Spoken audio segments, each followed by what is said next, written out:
vais te parler de moi, mais pas de mes problèmes. Je vais te causer de cette face que tu ne connais pas trop. Dans ma tête je suis patron, et dans la vraie vie ouvrier. Laisse-moi te causer de cette facette qui me dit vous êtes filmé, souriez. Peu importe comment tu m'aperçois, oh, je suis personne, même si à tes yeux j'impressionne. Bienvenue dans People Interview. Merci. Le concept de People Interview, c'est de parler de toi, brièvement, à travers 3 axes. Parler de toi un peu dans le passé, parler de toi dans le présent, et aussi parler de toi dans le futur, dans les projections futures.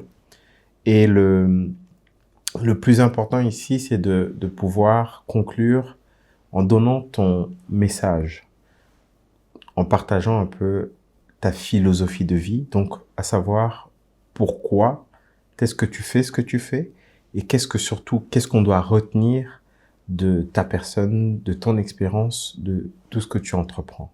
Donc c'est ça l'idée du podcast biographique, c'est ça l'idée de People Interview. Donc pour commencer, je pose toujours une question très simple. Si aujourd'hui tu dois te présenter, comment est-ce que tu te présentes de manière le plus naturelle possible? Je dirais Elijah, producteur instrumentiste qui travaille aujourd'hui dans le développement de projets musicaux principalement, vers le reste. Ok. Vers le reste du monde et tout ce que ça engage. Ok. Ça, on va développer. développer. Donc c'est le terme de producteur qui ressort. Donc, et aussi le terme instrumentiste.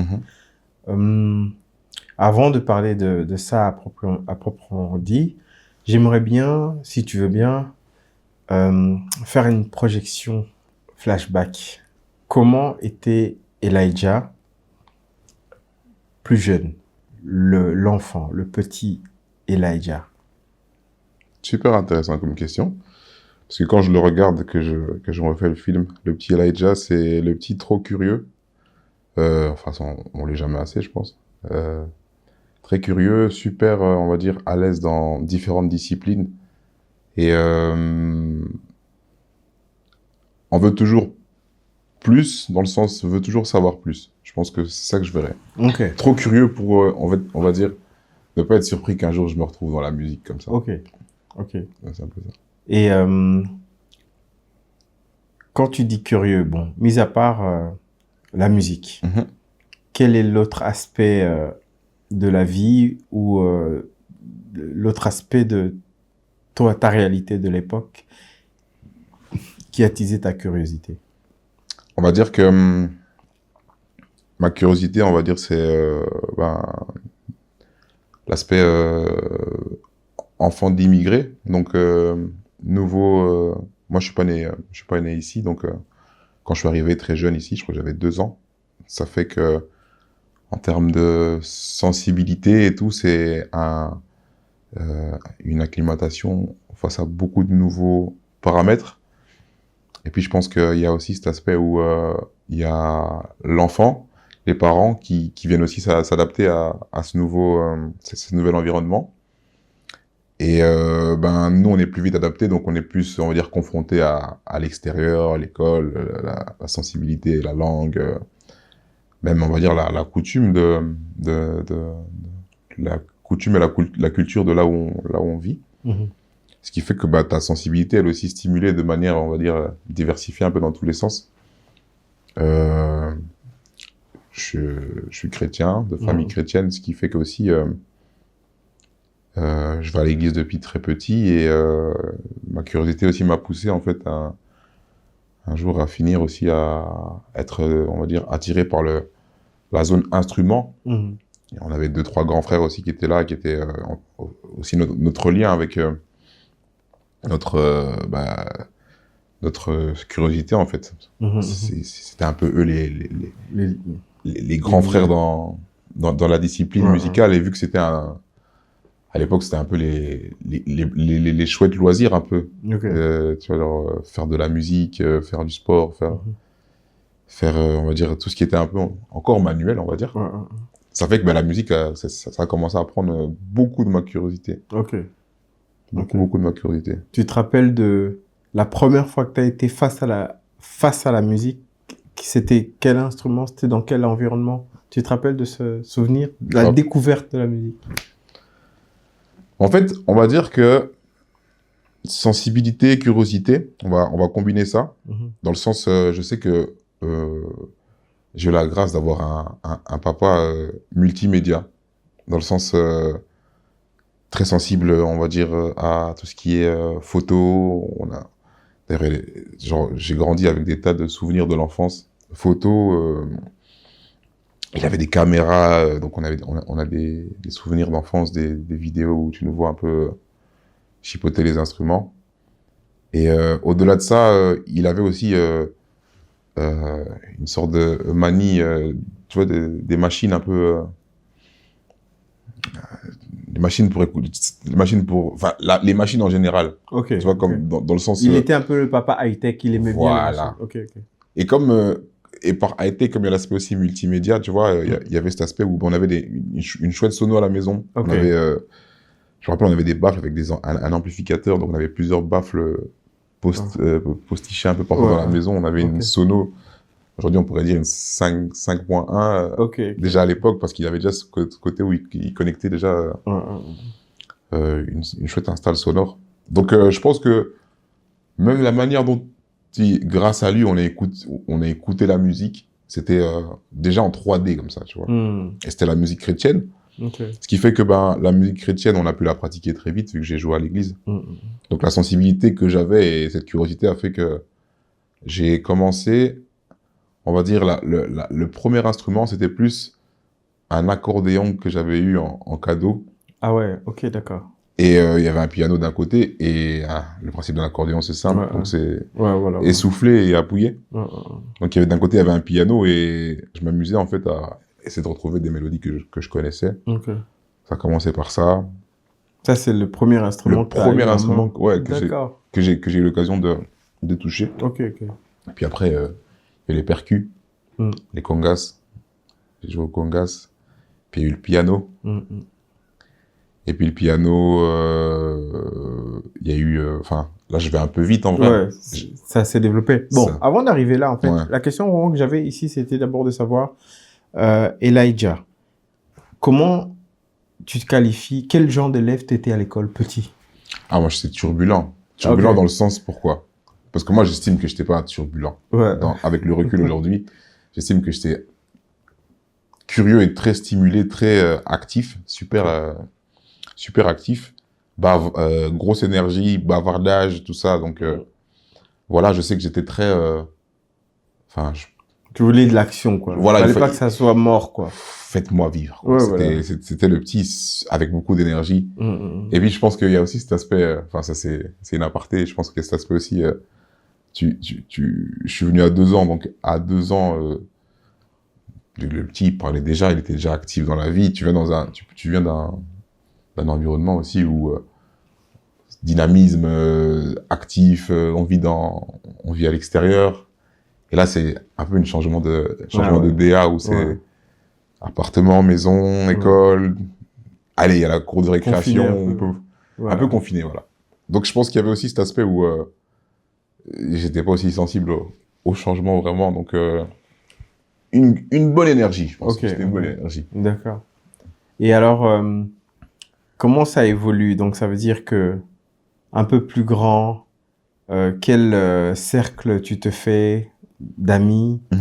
Comment est-ce que tu vis un peu, on va dire, le début de ton adolescence? Dans quel secteur tu es? Comment ça se passe, en fait? Donc, on va dire, on fait un bond en avant.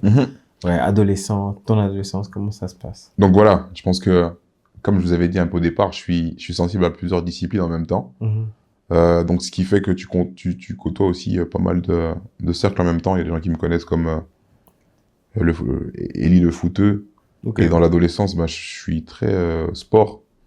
La musique, ça devient un truc qui est, on va dire, lié à l'église, parce que c'est un peu l'espace où il y a, on va dire, le matériel et même le cadre, quoi. Le cadre et même l'occasion de le faire. De le faire, Donc, ça fait que, ma musicalité, elle commence à se développer à l'église. À l'école aussi, ben, on va dire que tu commences à avoir un cercle de plus en plus grand. Autant dans l'aspect sportif du délire où ben, t'as tes gens avec qui tu vas jouer au foot. Et puis après, tu commences aussi à avoir une sensibilité par rapport ben, aux gens du quartier et tout ça. Et vu que ben, maintenant, j'ai une sensibilité par rapport à la musique, quand la hype autour de moi, c'est le rap, ben, je trouve mon compte. Parce que je trouve ben, une discipline qui demande, on va dire, plusieurs personnes. Donc ça, on commence à échanger, il faut avoir une équipe. Et on va dire que c'est un autre cadre aussi que j'ai l'habitude de voir. Et c'est à quel âge tu commences finalement à intégrer un cercle d'amis autour du rap et tout ça? On va dire concrètement vers 14 ans? 14. Et ça naît où, à l'école ou bien plutôt vers la maison? On va dire c'est de la route de l'école à la maison, on va dire. C'est ça comme ça. Comme ça pour, Ok, top. Donc c'est vraiment de la route de l'école à la maison. Tu développes un peu, on va dire, une famille parallèle là. Et ce qui est ouf, c'est qu'on a un peu les mêmes influences. Et puis tu vois, il y a aussi une grande méthode d'approche pour le rap. C'est ce côté un peu où il y a des instrus, les gens font des freestyles, c'est très vivant, donc tu vas vite comprendre le jeu. Voilà. Tu vois.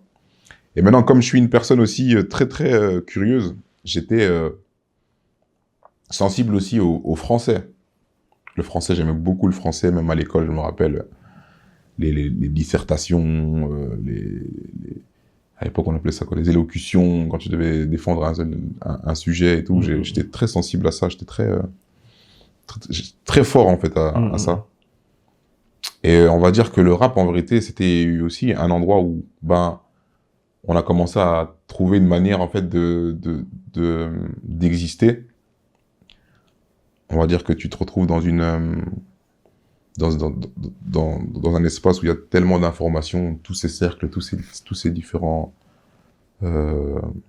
toutes ces différentes influences, autant dans l'éducation que la vie scolaire, que ben, la vie sociétale aussi, ton identité par rapport à ben, tes origines, tout ça qui commence à rentrer. Et comme dans l'adolescence aussi, tu vois, le moment où toutes les questions aussi prennent, on va dire, beaucoup de poids dans ta vie, ben, je pense que le rap a fait beaucoup de bien parce que j'aimais écrire.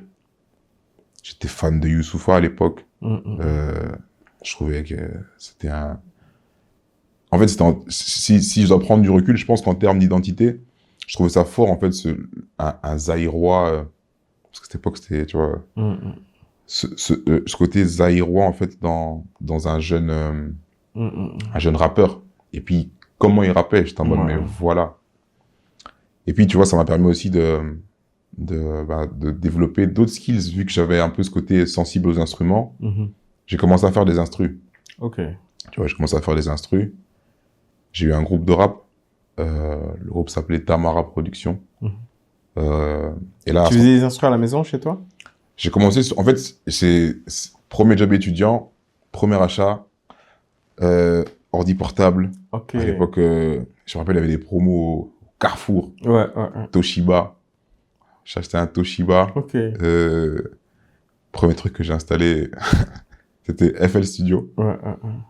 Et de là, j'ai commencé à produire. À produire, on va dire. Et je pense que c'est même pas encore produire, parce que c'est plus, tu vois... Expérimenter, traduire un peu ce que je commence à maîtriser dans le live, c'est-à-dire au niveau des instruments et tout, le traduire dans un format un peu, on va dire... Programmé et même, on va dire, structuré. Tu vois, on a besoin d'une mélo, on a besoin d'une prod, et puis il y avait aussi les méthodes de l'époque aussi qui étaient très claires, donc c'est une manière d'aller direct au message. J'ai commencé à kiffer ça, et je pense que dans exister, c'était l'apogée de ce que on va dire de l'orientation. Tu vois, en termes d'orientation, je crois que c'est l'apogée de... Ouais, je commence à aller vers ça. Je jouais au foot dans un club, je me blesse. Ah ouais. Donc, du coup, là, tu t'es dit, bon. Suite logique. C'est-à-dire que Là, j'essaie de c'est reprendre après blessure, tout ça. Ouais, mais tu sens que t'avais perdu. Ouais, j'avais perdu un peu Ouais, la fougue. Ouais, La donc fougue du du coup, tu sportif. t'es un peu plus concentré dans Concentré sur le rap, ouais. la musique. Et comme je dis, à cette époque-là, il y a Tamara Productions, où ça engage 5-6 personnes. On a deux grands frères un peu, des personnes qui sont un peu plus âgées que nous, qui nous cadrent un peu. Larbi et Petit Sam, paix à son âme, parce qu'il est décédé à cette heure-ci. Et si tu veux, là, moi maintenant, c'est la première fois que j'appartiens, on va dire, à une entité au-delà de l'aspect traîner en équipe, mais à une entité active en termes de poser des faits, avoir un objectif, négocier avec la maison de jeunes de Soigny à l'époque, parce que c'était à Soigny. À ce moment-là, les parents avaient quitté Bruxelles. J'avais suivi un peu le truc et c'était à Soigny que ça se passait. Et avec la maison de jeunes de Soigny, on a trouvé un arrangement pour qu'on puisse avoir un local au-delà des heures de la maison de jeunes. Donc ça montre aussi, tu vois, des aspects où tu vois qu'en fait, c'est un truc qui a de la valeur, on donne de l'importance à ça. Et puis, moi, je suis un Congolais, donc dans l'aspect Congo, la musique, c'est tellement accessible chez nous que jusqu'aujourd'hui, j'aurai encore des débats sur ce sujet-là, c'est encore un autre sujet. Mais c'est tellement accessible chez nous, la musique, que la considération, on va dire, qu'il pourrait avoir dans le terme, on va dire, valeur, autant monétaire, autant, on va dire, culturelle, autant par rapport, on va dire, à des projections et tout ça. C'est difficile, en fait, d'être, on va dire, à l'aise avec le fait de projeter avec de la musique ou commencer à estimer, envisager quelque chose. Voilà, je crois que c'est vraiment ça. Envisager une suite logique, une suite logique, ouais, un boulot ou même, on va dire, des retombées. Mais est-ce que c'était quelque chose qui était au fond de toi? Tu te disais, ok, bon, le foot, je me suis blessé, tout ça, donc j'ai envie de mettre l'énergie vraiment dans la musique pour en faire quelque chose. Est-ce que c'était ça qui était vraiment ancré, ou bien tu le faisais parce que c'est ça qui se présentait, c'était juste quelque chose, on verra, mais comme c'est là, c'est là. Non, comment tu abordais en vrai, je pense que c'était au fond de moi, mais je rigole un peu parce que je pense que j'ai été conscient de ça il n'y a pas trop longtemps là, où je me suis refait un flash de gosse, où j'étais voir un concert chrétien. Et si vous voulez, dans l'esprit critique, j'avais 12-13 ans, je pense. Dans l'esprit critique, je commence à comprendre qu'en fait, c'est lui le producteur de lui. Donc c'est lui qui organise le concert. Donc c'est lui qui gère ses studios. C'est lui qui fait, donc il fait des morceaux avec lui, parce que lui, avant, il faisait des sons comme ça, qui avaient ce format-là. C'était pas aussi bien travaillé, ou ça sonnait différent, ou ça avait une autre couleur. Et ben, ça m'a, sans faire exprès, en fait, je me suis dit, je me suis dit que je serais producteur. Ok. Maintenant, c'était pas clair. Parce que quand je me rends compte de ça il y a pas longtemps, et que je me dis, en fait, comme j'avais capté ça, tu t'es positionné aussi. En fait, je me suis positionné par rapport à ça sans faire exprès. Donc, ce qui se passe maintenant, c'est la maison de jeunes de Soigny nous permet d'être dans un local. On commence à avoir des projets ponctuels, des dates, des chansons, des CD, parce qu'à cette époque-là, c'est des CD, un public. C'est un peu le succès d'estime, donc c'est les gens un peu de la région, qui viennent on organise un événement. Et vu que les grands frères, ils ont des contacts sur Bruxelles, je me rappelle, on book un groupe bruxellois qui vient, qui pose aussi. Donc, je vois vraiment, en fait, l'ampleur que ça prend. Comment tu te sentais à cette époque-là?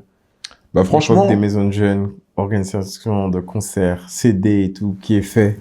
Franchement, c'est vraiment, en fait, on va dire, une énergie collective. Donc, une fierté. Tu te sens bien parce que tu portes vraiment un truc qui prend son sens. Ouais, qui prend son sens, qui engage beaucoup de personnes en même temps.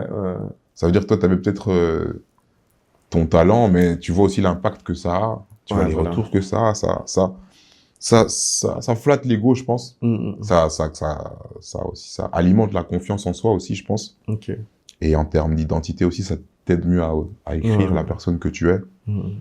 On te considère comme tel ou tel. Tu sais aussi ce que tu vaux par rapport à ça. Parce que moi, maintenant, je suis un rappeur à ce moment-là. Mais en même temps, je suis un instrumentiste, tu vois. Les dimanches, je joue à l'église. Donc, je continue à développer ce côté un peu Ouais.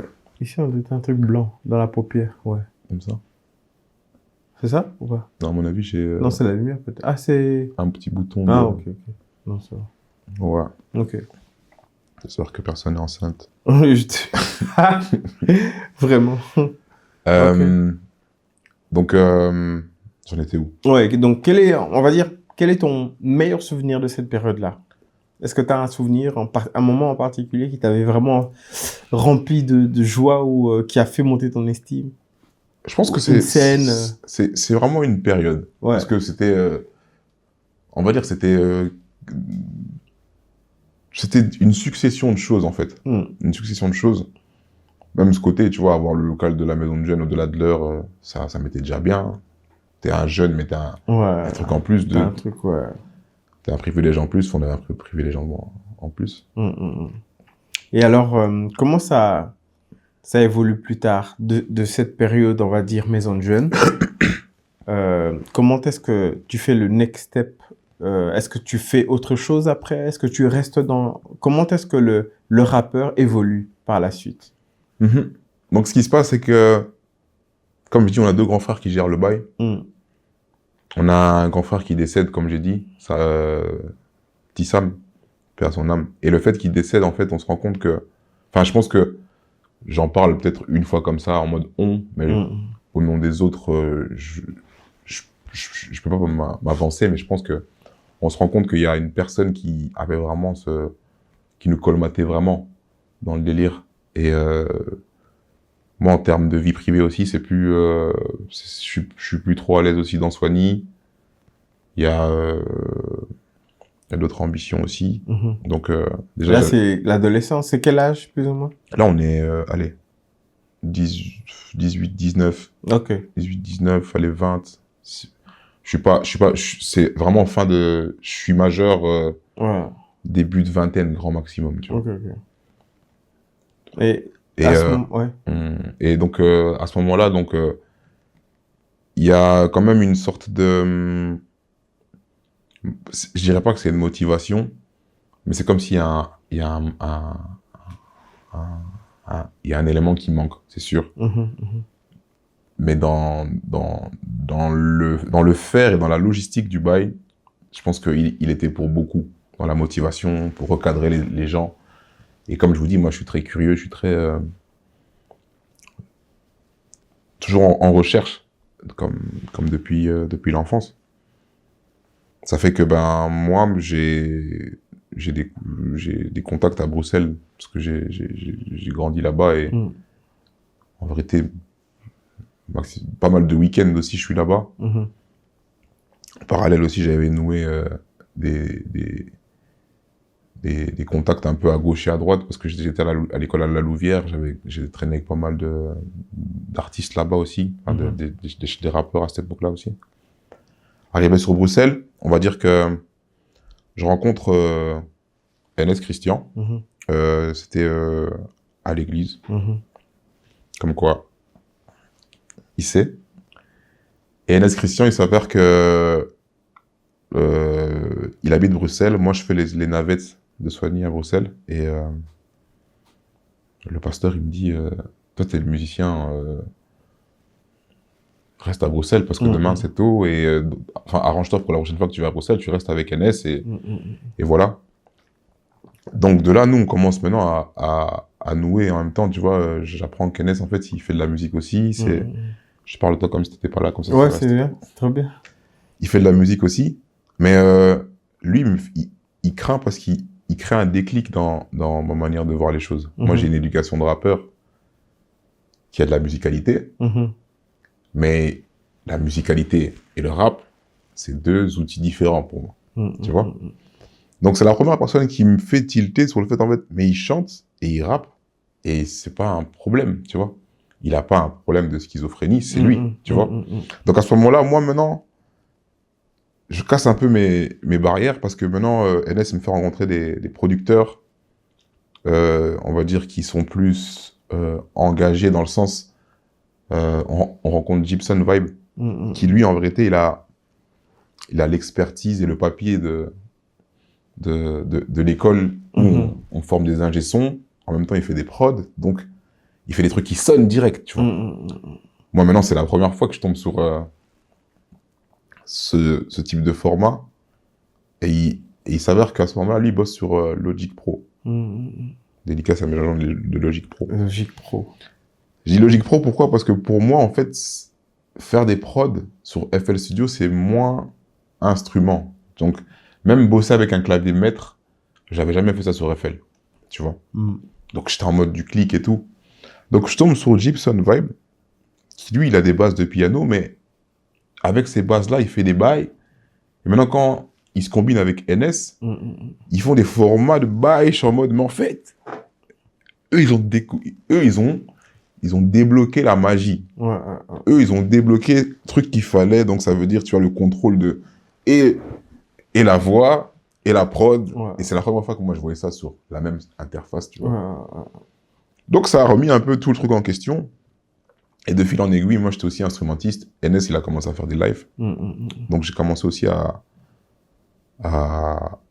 performer, en fait. À performer et pousser même un instrument que je jouais vite fait sans pour autant être à l'aise dans ça, comme j'étais à l'aise pendant le piano. Voilà. C'était la guitare. La guitare, c'était un peu l'instrument que tu croisais partout chez les gens. Vite fait, à droite, à gauche, Et puis les concerts, c'est aussi l'instrument, l'outil facile à prendre. Apprendre à déplacer. Ouais. Donc, j'ai commencé à faire beaucoup de concerts à la guitare. Ça a remis un peu tout en question parce que je suis pas venu en mode rappeur. Voilà. Et c'est pas que je fouillais l'aspect rappeur parce que j'ai toujours aimé le rap et j'aimerais toujours le rap. Je trouve que c'est l'une des plus belles disciplines dans la musique. Mais tu deviens musicien un peu. Ouais, musicien et même affirmé. Au-delà, parce que j'étais déjà musicien, mais c'est comme si, pour moi, c'était deux casquettes différentes. Voilà. En fait, c'est comme si on me montre c'est quoi être un aspect artiste. Voilà. L'artistique et être un artiste, t'es positionné. Mais non, ça veut pas dire qu'à ce moment-là, je me considère comme un artiste. Moi, je suis juste un passionné de musique qui est actif dans le truc. Mais sauf que je croise des artistes, je commence à accompagner des artistes en live de plus en plus. Donc, je commence à développer d'autres départements que juste faire du rap ou écrire. Je commence à être musicien en live. Donc, je commence aussi à croiser des équipes. Donc, jouer en band. Commencer à intégrer des bands. Ça veut dire que dans la sensibilité de la musique, moi, je suis immergé dans tous les sens. Donc, j'ai pas besoin, en fait,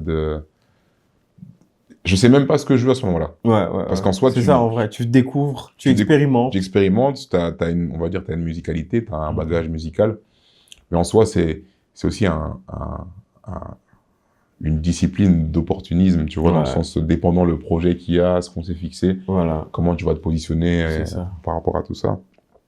Donc maintenant, il s'avère que on commence à croiser d'autres musiciens, notamment des gens qui ont des parcours, on va dire, réels. Dans le sens, c'est pas juste passionné, tu vois, des gens qui sont vraiment en mode, ils ont fait l'académie, peut-être soit au Bled, soit ici. Je croisais Sami Wallens, j'ai croisé Gogi Bass. Clairement.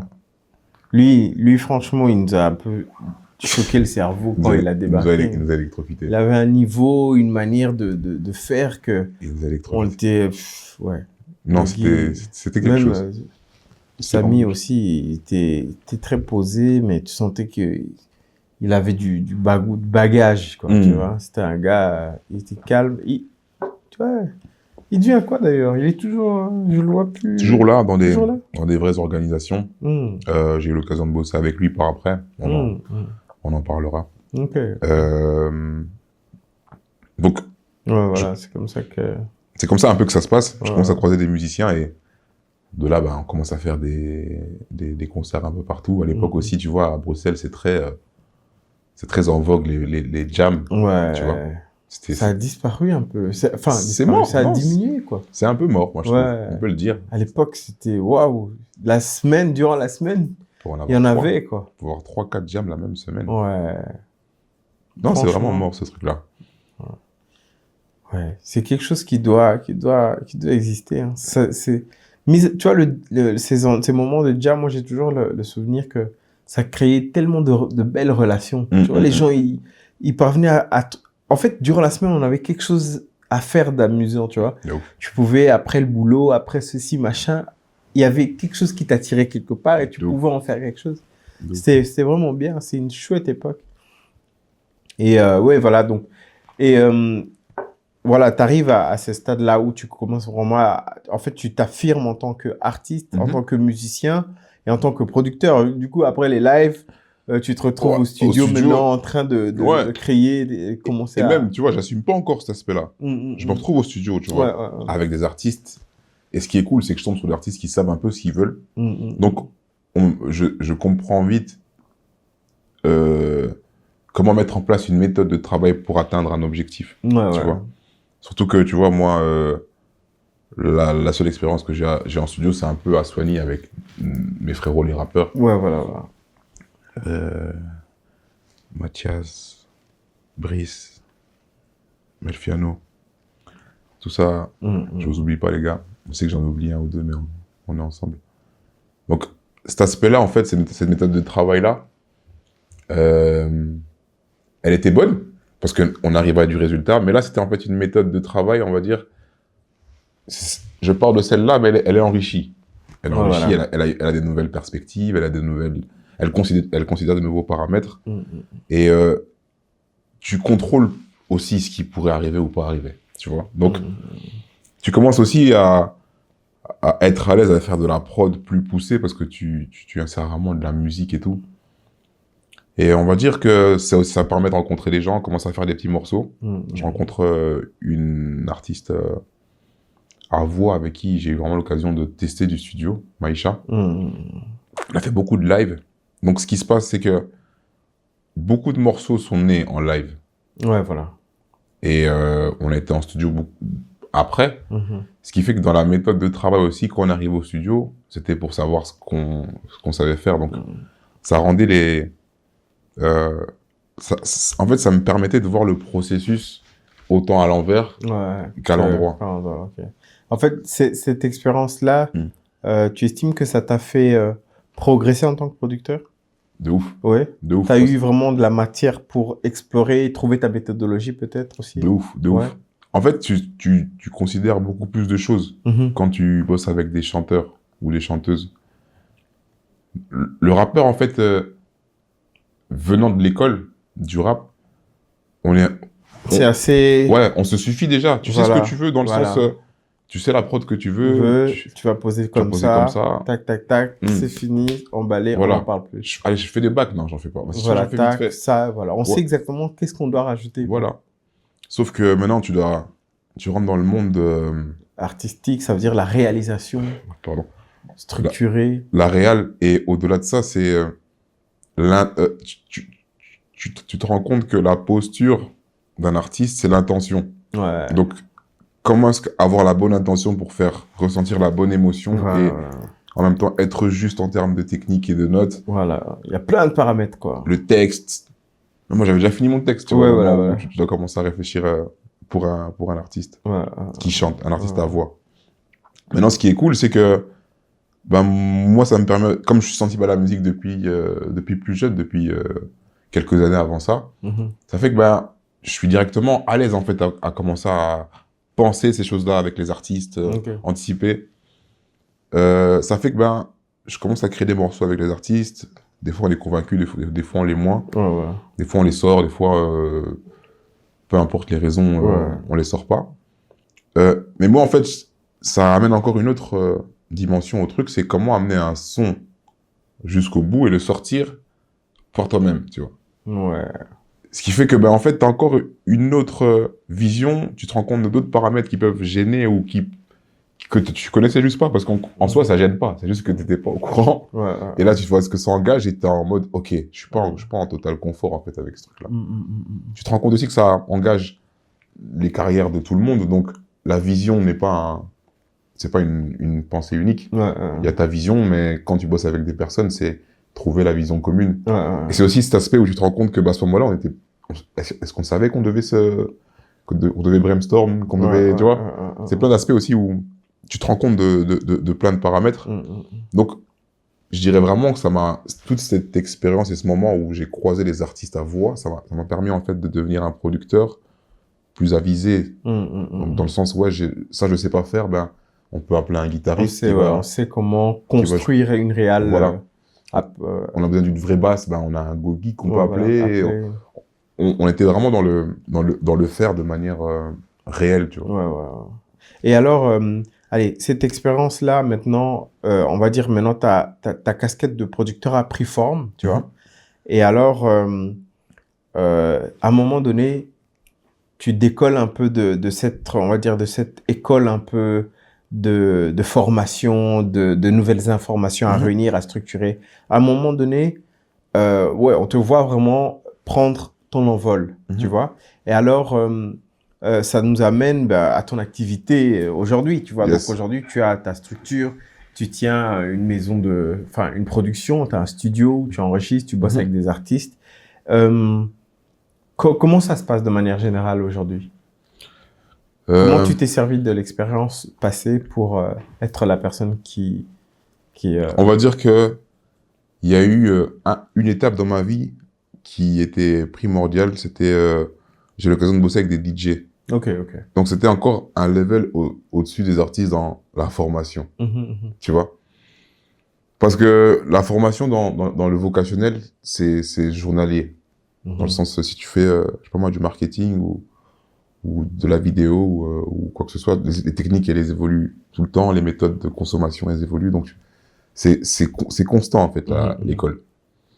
Et quand je dis ça, c'est que les DJ, en fait, je tombe sur des gens qui, eux, ils en ont rien à foutre, en fait, des codes. Ils jouent ce soir.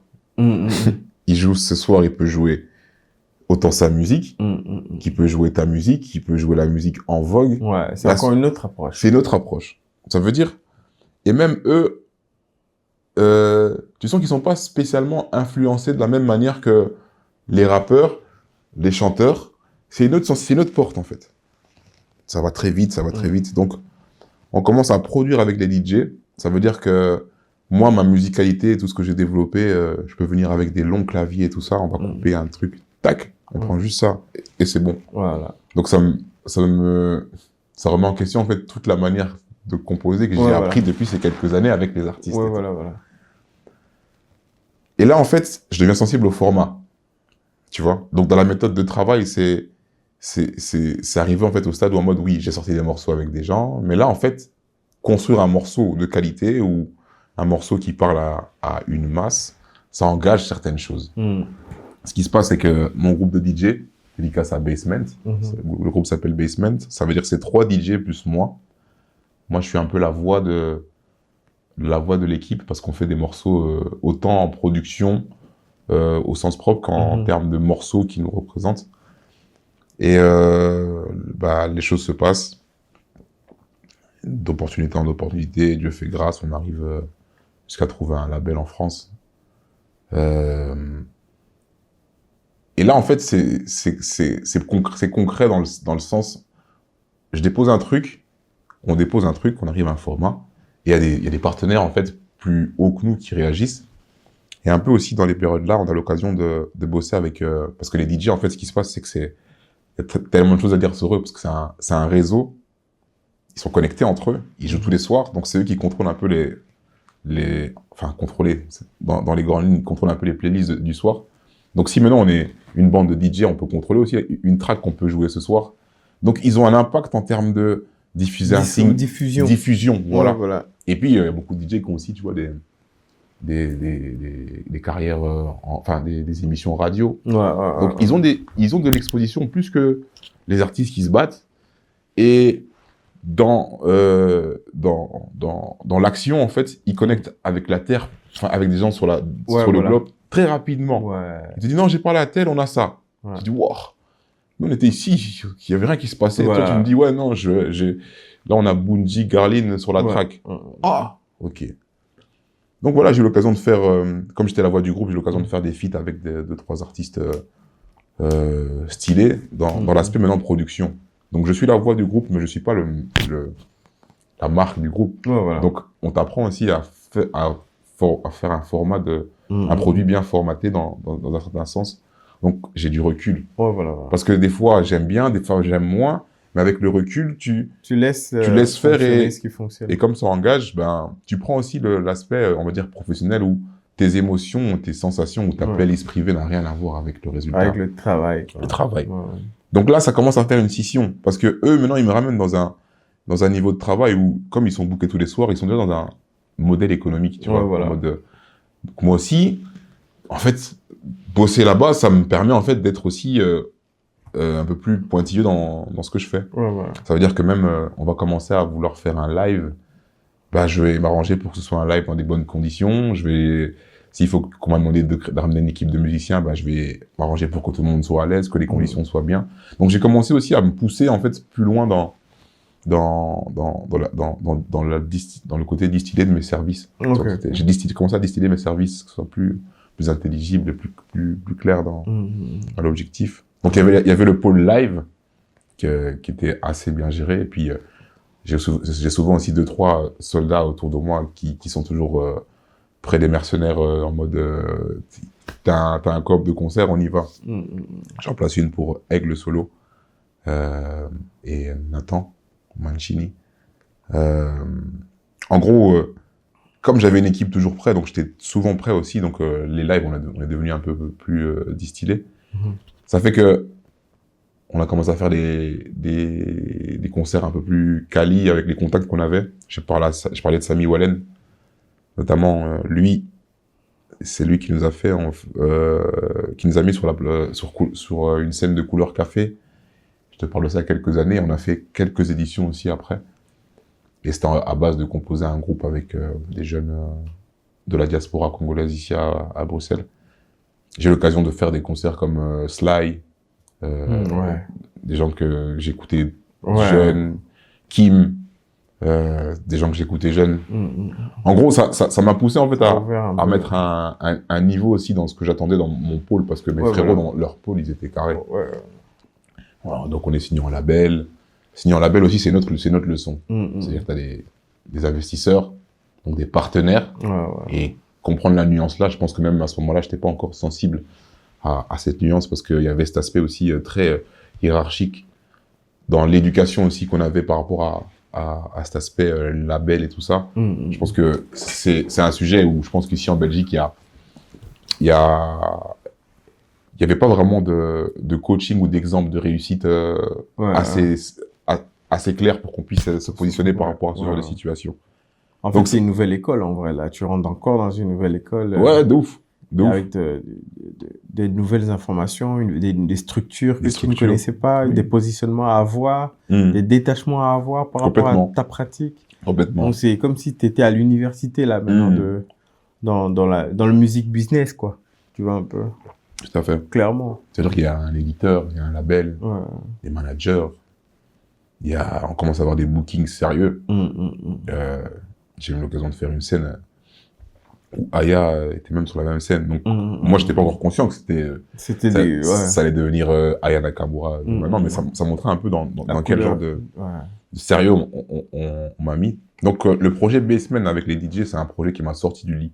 En mode, mais moi, je suis un artiste passionné, qu'est-ce que tu me racontes? Et là, ça m'a mis en mode, pas. Donc maintenant, bosser avec des labels, ça permet aussi de te rendre compte de ce que tu veux ou tu veux pas. On avait genre un contrat de X années, je vais pas dire, et on est sorti genre un peu avant. Et à ce moment-là, on était un peu livrés à nous-mêmes. Entre-temps, on a sorti un projet avec l'équipe qui engageait des acteurs belges, genre locaux ici. Sauf que la force qu'on a mis dans ce projet, je me suis rendu compte du travail que ça a engagé autour d'un projet, tu vois. Donc certes, on peut vous envoyer des quichetas, les labels vous font des avances et tout, mais maintenant, l'organisation maintenant de cet argent, le dispatcher dans tout ce qu'on a à faire, ça, c'est quelque chose. C'est quelque chose. Donc j'ai eu l'occasion de faire des clips, j'ai eu l'occasion de me rendre compte qu'en fait, là, on a alloué 10 personnes qui bossent juste pour l'aspect com. Ça n'a rien à voir avec nous 4 en studio là-bas. C'est 10 personnes qui sont posées. Alors, dédicace à Hug Studio, qui fait du très bon travail dans le développement, dans aider les projets à grandir. À cette époque-là, moi, je voyais pas encore la magie. Donc, c'est une équipe de X personnes qui commence à réfléchir à comment mieux vendre le truc, comment emballer le truc, comment faire en sorte que le message soit clair et intelligible. Le projet s'appelle 0032 et ce projet-là, je parle de ce projet-là parce que ça me permet en fait de voir vraiment qu'est-ce que ça engage.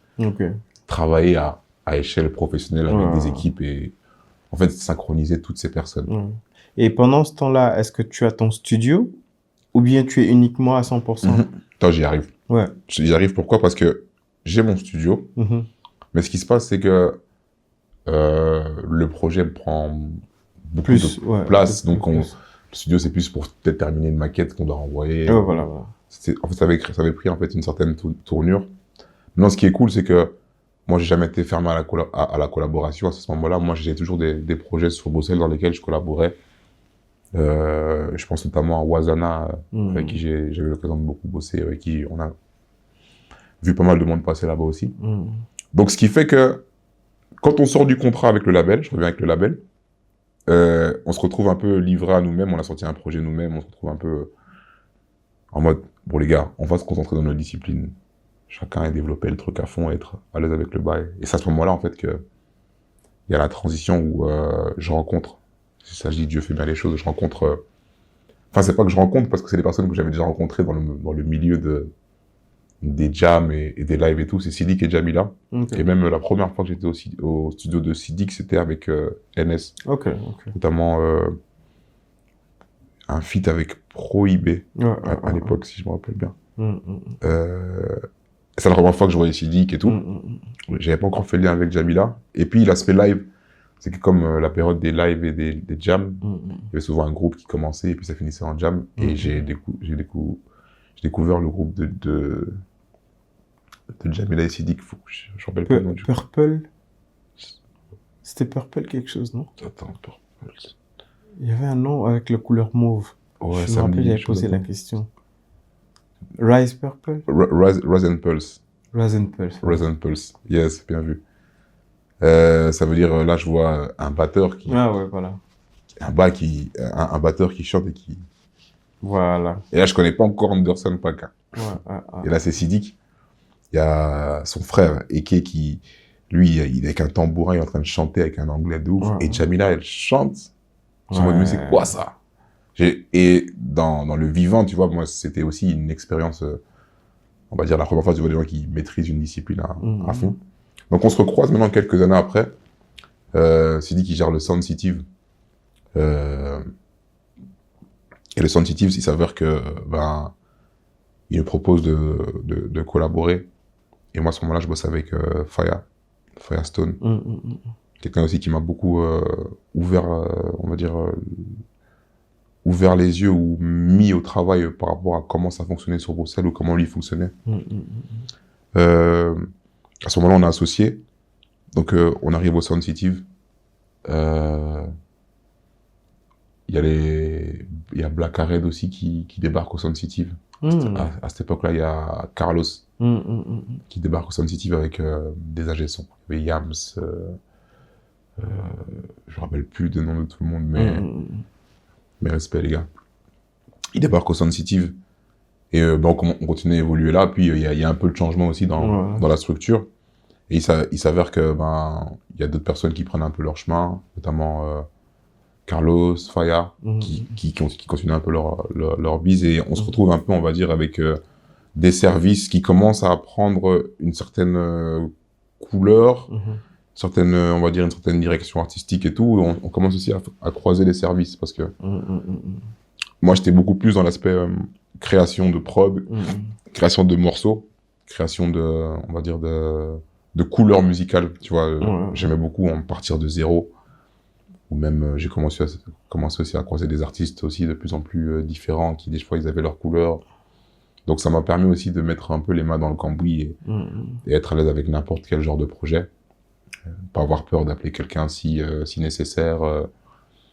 Et aussi, commencer aussi à créer une sorte de méthode de travail en interne où tu passes par un ingé son pour mixer, tu passes par un autre ingé pour le mastering. On bosse avec le 16 aussi, il y avait le 16 qui fait notamment les masters.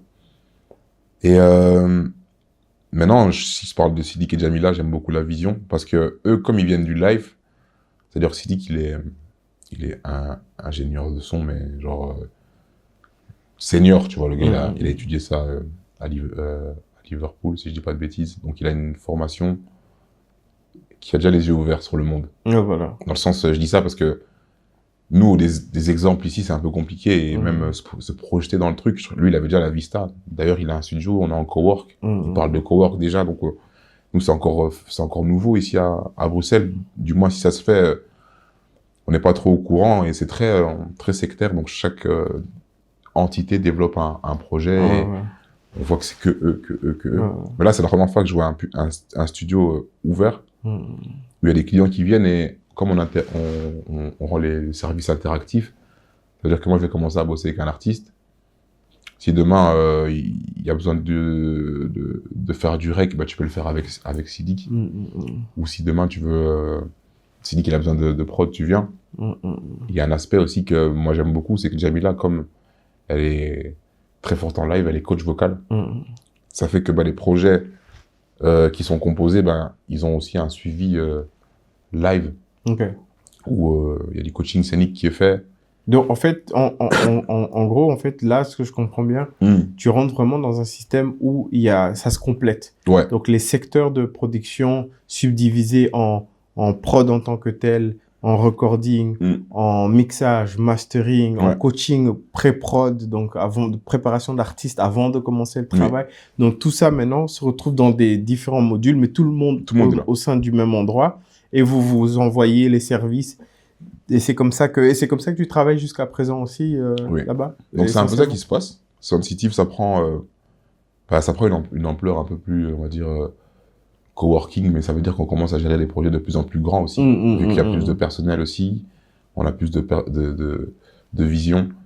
Et moi maintenant dans ma vision, j'essaie aussi d'allier tous les services ensemble. Ça veut dire demain quand on fait Couleur Café, ben on va utiliser un maximum de personnes du studio, on va mettre un maximum d'artistes avec qui on bosse, mettre des projets dans lesquels on est concerné. Donc, on essaie vraiment de œuvrer pour l'aspect la communauté et faire grossir le truc. L'interaction, voilà. Services. Ok, très bien. Donc, c'est un peu ça. Ça, on va dire, c'est vraiment ton business principal actuellement. C'est ça que tu gères avec Sensitive. Donc, dans les studios Sensitive. Ouais, c'est vraiment ça. Et est-ce que ta prod, tu as un label pour ce que toi tu fais comme service? Il y a un nom, un titre dessus, ou bien ça fait partie de Sensitive? Oui, donc moi je suis Japrod, mais on va dire que dans Sensitive, il y a Japrod. Ah, ok, voilà. Japrod, c'est toi et tu fais partie de Sensitive. De Sensitive, voilà. Ok, d'accord. Japrod, Jalaprod, et il y a l'aspect live aussi. Ok. Vu qu'on est un peu, on bosse avec 2-3 musiciens live, et même, c'est un peu le mercenaire qu'on appelle pendant une période. C'est qu'on nous appelle souvent, généralement, des fois, le studio n'est pas directement concerné, mais dès qu'on peut concerner le bail, vu qu'on fait aussi, tu vois, de la sonorisation, et qu'on gère un peu l'aspect, on va dire... technique sono, vraiment pour les événements, on concerne dès qu'on peut concerner, si on a le contrôle un peu du matériel qu'on peut ramener, ou dépendant un peu les structures, on est vraiment très, on va dire, flex. Et question pratique, déjà, par rapport à toi, comment est-ce qu'un client rentre en contact avec toi, s'il a besoin de travailler avec toi? En vrai, je suis très accessible sur les réseaux, notamment Instagram, je sais que je réponds assez rapidement. Ok. Dans TikTok, on commence à prendre aussi un peu... Ok. Et c'est quoi le Insta? L'Insta, c'est Jalaprod. Ok. Donc, c'est comme vous l'entendez. Et où se trouve le studio quand je veux venir sur place? On est à la frontière d'Ixelles et Torbeek, du côté de la place Jourdain. Ça s'appelle le Sensitive. C'est à la rue de Lorient, numéro 27. Ok. On a un site web aussi, on est accessible sur Internet. Donc, si vous tapez Sensitive, généralement, tu tombes sur, on va dire, un site super bien fait qui t'accueille, dépendant le service que tu veux. Et il y a beaucoup de gens qui viennent à travers le site Internet? Ouais. Oui? Ouais. Ça fait même des fois peur, mais c'est cool. C'est bien ça. C'est aussi des nouvelles méthodes d'acquisition. Donc, du coup, toi, Quand on tape sur Instagram, par exemple, quand on peut t'écrire directement, tu fixes le rendez-vous et c'est comme ça que tu bosses. Et sinon, via le site internet, on peut visiter un peu l'ensemble de Sound City. Complètement. Et réserver aussi. Ok, très bien. Complètement. Donc ça, c'est...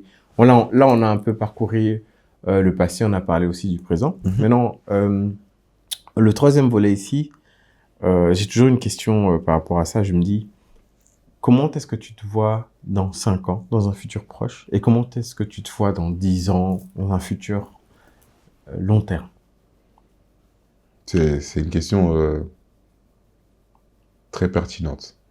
Parce que je pense que j'arrive aussi à un stade de ma vie où j'ai eu l'occasion de passer par pas mal de disciplines, pas mal de disciplines dans le jeu. Et dans 5 ans, je serai à l'aise en fait de gérer ou pas, mais être, on va dire, dans l'action au sein d'une structure où les plus jeunes, donc la génération qui suit, peut continuer à faire ce qu'on fait, mais dans des cadres bienveillants. Tu vois, genre anticiper tous les trucs qu'on n'aurait pas anticipé ou qu'on pourrait anticiper, pouvoir en fait autant dans la logistique que dans on va dire le savoir, que dans les outils, que dans les contacts, que dans la manière de penser, la manière de se positionner.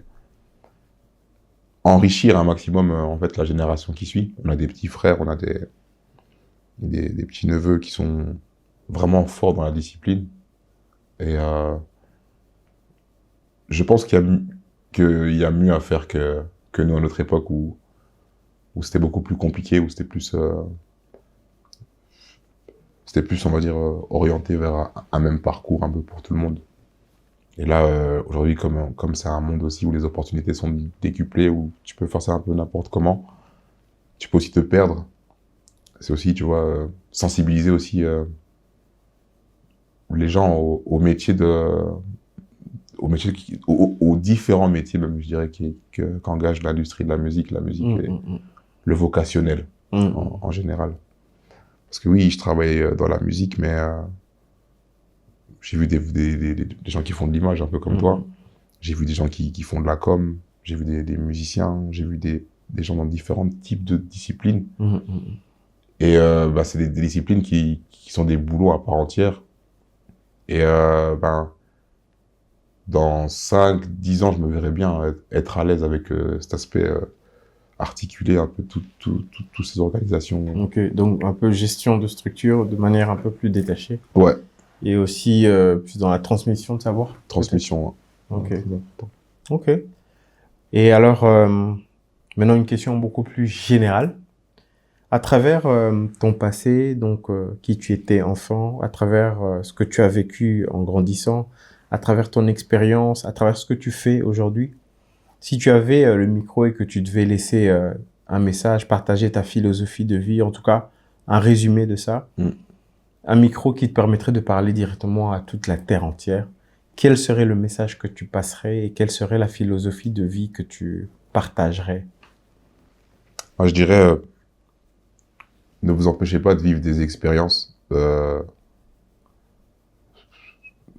cause de différentes raisons. Je dis ça parce que l'expérience, c'est sur le terrain. Et je pense que si vous aimez une discipline, il faut passer du temps dans sa discipline. Et malheureusement, il y a beaucoup de choses qui commencent dans la tête. Et tu peux passer beaucoup de temps dans la tête que dans l'action. Donc, ne vous empêchez pas de faire les choses. On a besoin aussi de l'un de l'autre. Donc, et l'occasion de pardonner votre prochain et faites-le confiance. Parce qu'en soi, on a besoin vraiment... Quand je dis pardonner votre prochain, c'est vraiment dans le sens... n'en voulez pas aux gens pour là où ils en sont. Tu vois, c'est vraiment une question d'expérience et je pense qu'il faut faire les choses. C'est en faisant les choses que tu découvres en fait ce que tu n'es pas encore capable de faire. Je pense que c'est vraiment important. Si je dois regarder par rapport à moi, j'ai touché beaucoup de choses dans la musique et si je suis aussi à l'aise aujourd'hui par rapport à ça, c'est parce que je me suis jamais privé tester une discipline. J'aime la rumba comme j'aime l'électro. Et entre tout ça, il y a voilà les nuances. Voilà. Et je sais que je suis pas encore, j'ai pas fini de Balayer grandir. le pinceau, quoi. Ouais, de balayer les pinceaux et de goûter des nouveaux trucs aussi. Je pense que c'est infini et c'est plus grand que nous. Donc, faut se positionner en l'occurrence. Quand tu sais que c'est plus grand que toi, tu te positionnes. Tu vois ça. Ok, très bien. Donc, si je comprends bien, en résumé, Elijah, c'est un jeune qui ne supporte pas le calme, qui aime l'action. Ouais, s'il vous plaît. Et alors, qui a l'âme d'un artiste et à travers son évolution, va exploiter son don en commençant par l'écriture, par la littérature, mais en traversant les instruments jusqu'à atterrir dans les logiciels pour devenir un réel producteur de musique et qui va performer son expérience à travers l'université de la musique, c'est-à-dire la connaissance du music business. Et c'est à travers l'expérience aujourd'hui que tu as une structure et alors tu comptes projeter ton savoir pour les générations qui vont suivre à travers une gestion. Voilà. En tout cas, c'était Aïnès Christian dans People Interview. Merci, Elie. Merci à vous pour l'invitation. Le plaisir était totalement pour moi. Top. Super. Les gars. Merci beaucoup. Merci à toi aussi. Ouais, c'est ça.